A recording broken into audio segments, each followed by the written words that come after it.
Ah, peace. Good day. How are you and welcome. I'm Jamal Abraham and glad you're here to join us.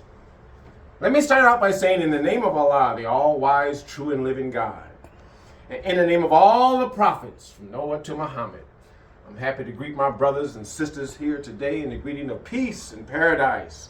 Assalamu alaikum. Yes.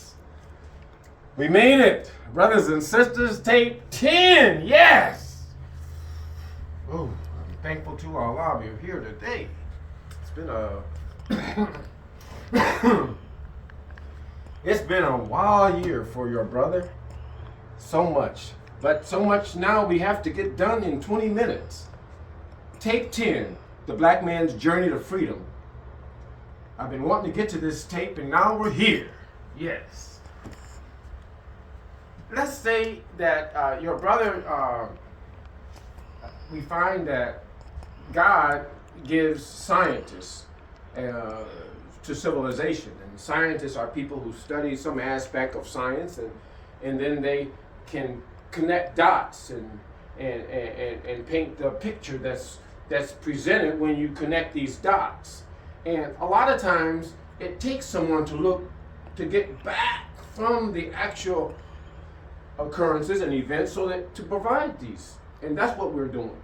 The black man's journey to freedom. The black man's been trying to get free. He's not free. You might think he's free because he can get up from the bed and walk to the store and go to work. He's free, but no, he's not really free. We're talking about the black man.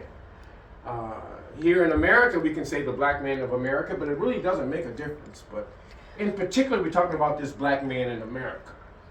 The black man's journey to freedom. We've been trying to get free since we got here, and we haven't got free yet. This is December 2023, and we're not free. This tape will go down in history. But the black man's journey to freedom began in the original creator when he created man, the black man. He was dark because it was dark when he was created. He was out of the environment that he was created from. It was dark. The dark man, the black man, was created, and at the time he was created, after him there was the sun, moon, and star, and after this, and so forth, and the architecture of the universe, there was the black man. He struggled with nature. He looked in awe at the sun, so he worshipped it. He looked in awe at the moon, so he worshipped it. The rivers, the beautiful mountains, he worshipped it. He had a name for this and a name for that, depending on what book you look in. But then God was after a point, though. God was after this creation of his to become masterful. That was God's intent. But no, the black man was far from masterful. In fact, he stayed in the Stone Age for a long time. So, the God said, well, we're going to make a different man, a different kind of man. That's the kind of creator it is. So the creator said, okay, what we're going to do is create a man, and we're going to make him there around what's now modern day Greece. And we did, and about 6,000 years ago came a very light-skinned, dead white man, we'll call him. The Aegean civilization was born, and they began to look at the original black Greeks, and they learned how to fish. The early white man looked at the black Greeks and learned how to fish, hunt, build, grow, plant. The white people took it a way step further. Got into the Iron Age. Moved black civilization from the Bronze and Stone Age to the Iron Age. The white man, he cut the trees. He beat the Persians. He went on the exploration. There was the age of exploration. The white man, he built the motor. The beginning of the motor, 1834, the white man built the first electric motor. God sat back and said, okay, let the black man look at that. The black man began to marvel at no more boats by wind. No more boats by the sail. No, the motor was cranking along. My friend, I'm talking about the black man's journey to freedom. So God said, okay, this is good. Told Abraham, know of a surety your descendants is going to be in a strange land, among a strange people. They're going to be enslaved, and it's going to be in a land of not their own, not their land. And they're going to be enslaved, and they're going to watch them. And they're going to learn from them. And then they're going to go to school in this land. And they're going to learn how this man is doing things and how he is learning things, how he's studying earth, how he's studying the stones and studying the rocks and studying the elements. This enslaved people, descendants will learn from them. And after 400 years, I'm going to bring them out with great substance. That's where we are. The black man's journey to freedom. So, Marcus Garvey said, let's go back to Africa. Oh, but that's not what Scripture said. Scripture said the descendants of Abraham from Jamaica. No, a particular people there God was after. Descendants of Abraham, because God liked Abraham. And guess what? God is God. Okay? That's what God wanted. Abraham's descendants. Not what you say or what she say. So, now here we are, 21st century. Before this, God said, well, let's send them a warner now, because I'm going to judge that nation that enslaved these people, the descendants of Abraham. I'm going to judge them. And they're going to come out, these seeds will come out, Abraham's seed will come out with great substance. Meaning that you will be powerful and wealthy, because you're going to take back that knowledge to your homeland in Africa. You're going to go back to Africa with what you've learned from the white civilization. But who? Oh, no, we don't want no black savages going back. They looked at a number. Jesus himself saw a number, 144,000. That's all they saw. That's what they saw. They'll come out. Because most of the black people in America, they just want a job from the white man. That's all they want is a job. Give me a job. Just give me a job. Hey, what are you doing? Oh, I got a job. I got a job from the white man. That's all the black people, most people, black people. I mean, 90% of black people need to be kicked in the butt, because all they want to do is work for the white man. That's it. So the black man's journey to freedom is to, say, you know what? I'm going to work for myself and make money. The best books in the library will tell you the best way to make money. The only way you'll ever make real money is if you have your own business. So, I'm saying, brothers and sisters, in the black man's journey to freedom, we had a man born named Elijah Poole. He was an average man. His father was a preacher. He was there in Georgia there. And God found favor in him. God then visited America in person. You'll hear of Master Farad Muhammad, that name around a lot, but he found favor in Elijah Poole, and he made him a messenger. He said he would be the last messenger on earth. So we get the last messenger. The last messenger, he taught for about 45 years, teaching. About 1975, he departed. Thereafter now, we are living in the days of no more prophets. The Bible says, I'll send you Elijah before the great and dreadful day of the Lord. Okay, no more prophets. Now we got black people saying, okay, we'll make prophets reappear. We'll make Farrakhan a Jesus now.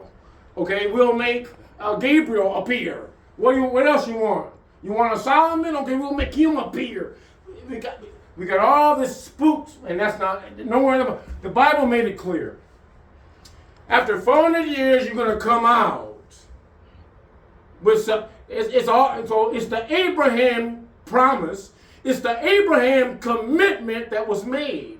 It was no commitment made to Gabriel. It was no commitment made to Henry, George. No, Abraham. That's what the commitment was made. God to Abraham. So if you don't have the name Abraham, you ain't in the picture, my brother, my sister. So don't come with any other name. That's where we are. Now that's people that understand what I'm saying. So they call me Little Abraham. I'm not the big Abraham.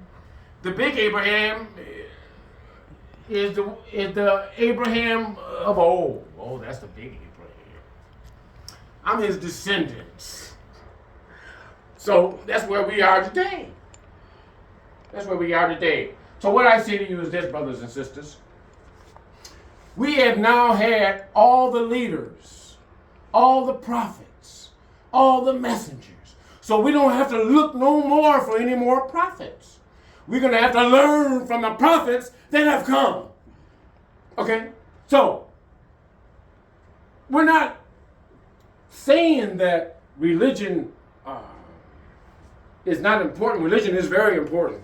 A person that believes in Christianity, a good Christian, if all you got to do is change the name of, okay, instead of worshiping the name this, you gotta call the name that. If that's all it is, but we got to get your eating habits corrected. You eat the bad food. We've learned now there's a relationship to what you eat to how long you live. You're looking at a brother that, of course, eat certain kind of food that was prescribed by the Honorable Elijah Muhammad. And now, so you're not going to see a lot of bumps on my face. You're not going to see, in fact, you're not going to see no scratches on my face because Allah has protected your brother's face from scratches. But I'm just saying the food has a connection. So we don't eat pork.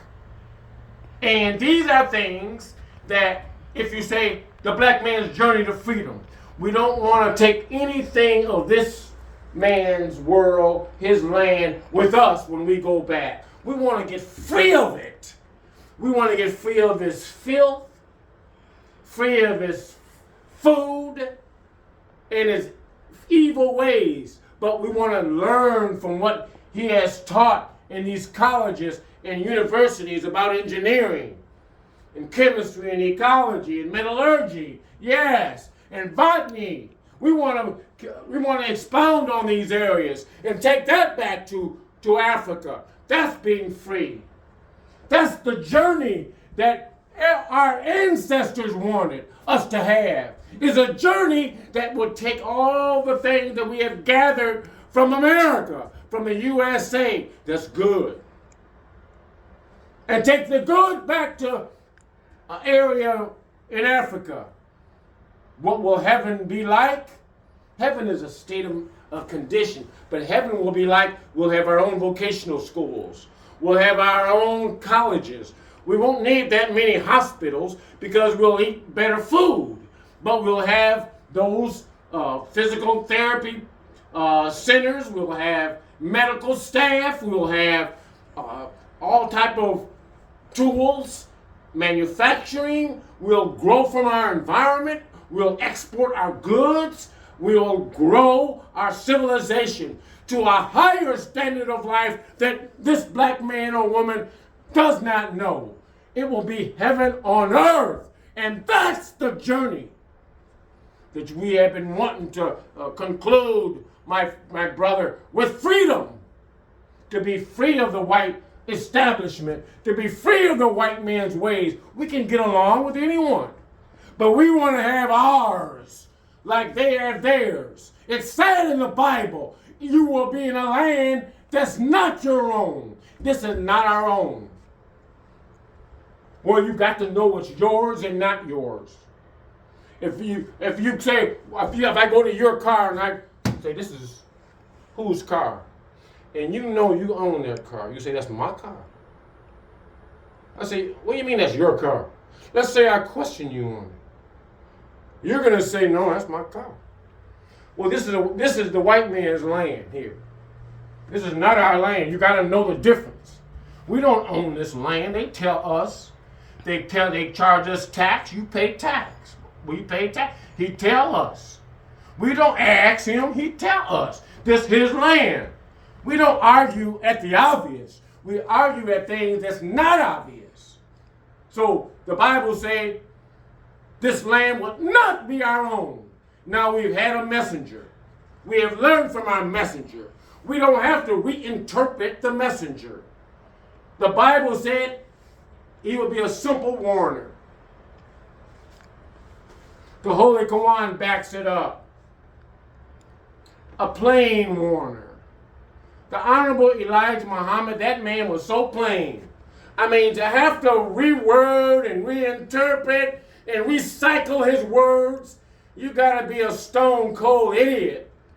I mean, it's so, he said that heaven is right here. Hell is right here. It's a condition. Right now in America, we're living in pure hell.